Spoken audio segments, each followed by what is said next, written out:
Hello, I'm Lemisile Pamela Ngubane, and this is the Entity Dynamics podcast. Entity Dynamics is a culture development consultancy where we believe that culture creates behavior and behavior creates reality. The title of this video is A Culture of Keeping It Real when it comes to Black history. Okay, so I'm making this video because there is a lot of content being created online, and not just online, but in books that came before, where the history of Black people across the world has been taught through these different mediums, which is fantastic, of course. However, today, I think that the culture that is predominant in terms of the teaching of Black history is not an approach which is keeping it real as far as I'm concerned. Why? Because I don't think it's relevant to the majority of Black people. Okay. And I also think there's a lot of misinformation or disinformation involved. Okay. I think there's a lot of people who are using Black history as a way of manipulating Black people into following them and seeing them as some sort of saviors. And I think that, if there's anything that Black history should be doing, is to be liberating Black people on a spiritual level to be the best that they can be. Okay. There's different things that I find problematic. And one of them is that, first of all, when Black history is taught to Black people,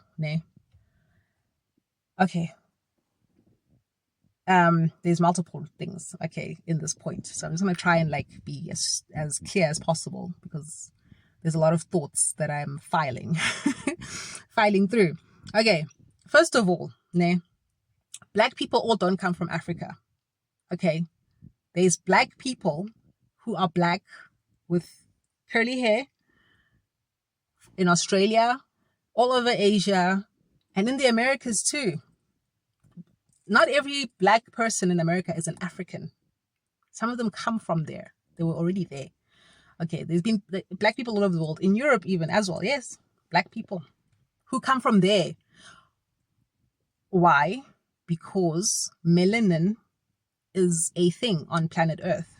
It doesn't just belong in Africa. Africa is not the only place that has hot climates that melanated skin is the best suited for. Okay. So that's one thing. Another thing is that when Black history is taught to Black people, it is taught predominantly, in my view, as I see it happening, to feed the ego of Black people and not to liberate their souls. Okay. And I say this because when this Black history is taught, it's taught not in the Ubuntu consciousness, as far as I'm concerned. It's taught in a very egotistical consciousness, which says all Black people are holy and sacred and great and are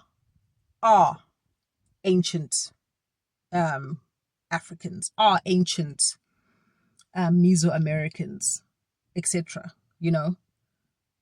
And as a result, it makes Black people feel very proud of themselves, but it completely takes away the spiritual responsibility that was inherent in those cultures that we are being told we are. Mona Motapa was not a kingdom full of men impregnating young girls and leaving them to take care of their children by themselves. So if you're going to teach Black history, please be conscious of the reality of the people that you are teaching it to. Don't call some dude or some chick who's out here shirking their responsibility to themselves, let alone to their children and their families, but to themselves, shirking their responsibilities. Don't call those people kings and queens. There's a nobility that comes with being an African royal. If you are a royal from Kemet, from Monomotapa, from Azania, from what is called Put in the Bible, okay, from Libya, from Mizraim, as they say in Hebrew when they talk about, I mean, Mizraim is in Hebrew, yes, when they're talking about Northern Africa. When you're talking about a royal from Sudan, from Aksum, which is the precursor to the Ethiopian Empire, those royals were noble people, okay? Noble, deeply spiritual. In many instances, they were the high priests and priestesses of their nations, okay? So don't be talking about some ignorant, aspiritual, irresponsible human being as a king or a queen just because they have black skin, or that they are from Africa, or that they are from, that they have melanated skin. Don't do that, because you're undermining those people that you are teaching them about, okay? You're disrespecting those people, those ancient people. You're disrespecting them, just respecting their culture, their way of life. And you are allowing these people who are being irresponsible to themselves to believe that they are somehow exempt from being responsible for themselves because they have these great ancestors in the past. Okay? Because if you look at, for example, the pyramids that were built all over the world by melanated people, those things were there to initiate people into spiritual truth and understanding. They weren't decorations. They didn't build them to say, let's build these so that one day our descendants can look at them and think, wow, we were so freaking awesome.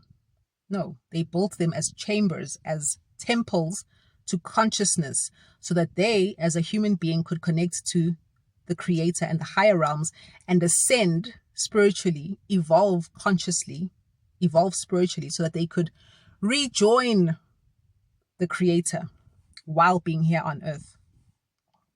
Other things that those pyramids did was to act as toroidal fields, wherein the electromagnetic current was highly charged so that it could have a beneficial effect on the human body, which is itself a toroidal field, because our heart is a magnet, and they had magnetic cores as well, in line with the magnetic core of the earth.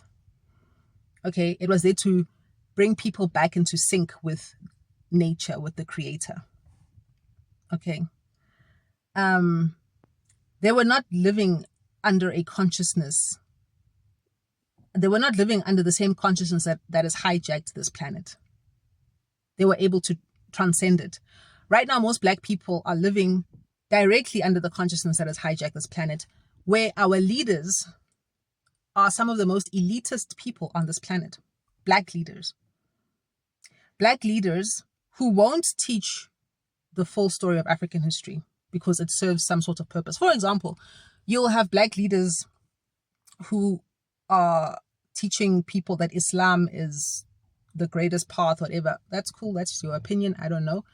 I don't think there is any one true path unless it is the true path of yourself within. But nonetheless, they won't tell you, because it serves their purposes now to be on good terms with the Saudi Arabian government, for example. They won't tell you that what is now called Arabic script actually comes from Northern Africa. They didn't use hieroglyphics to write themselves letters. They created a text, a colloquial text. Hieroglyphs were used for religious and royal and official ceremonies and purposes. Not people didn't sit writing hieroglyphs. They wrote what is now called Arabic text.